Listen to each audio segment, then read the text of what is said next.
Bonjour, mon nom c'est Roxane Tourneau. Mon nom togolais c'est Ayele, qui veut dire première arrivée. Donc comme vous avez pu le comprendre, je suis partie au Togo à l'été 2013. Donc c'était dans le cadre de mon bac en ergothérapie.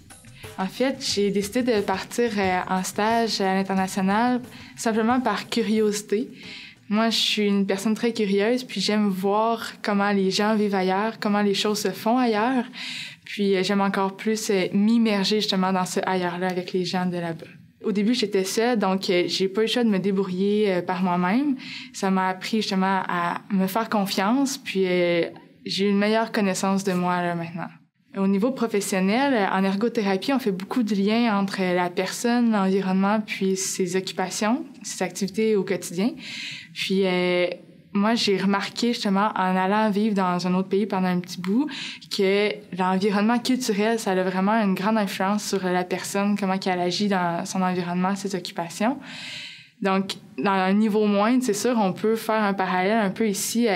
Chaque personne est unique, puis justement, a comme son petit environnement culturel, même si on vient de la même société.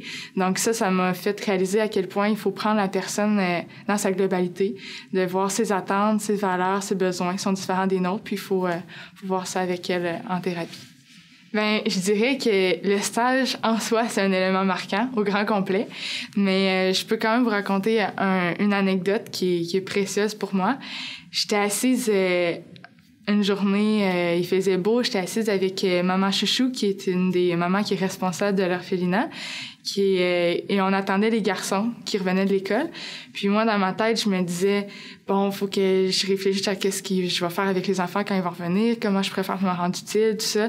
Donc, j'étais en pleine ébullition, si on veut, dans mon cerveau. Puis là, quand j'ai croisé son regard, elle m'a seulement dit, on est bien, hein? Puis là, j'ai réalisé, oui, on est bien, on fait rien, on est en silence. Puis c'est ça, faut apprécier aussi le moment présent à un moment donné, puis prendre des pauses. Donc, j'ai bien apprécié ce moment-là.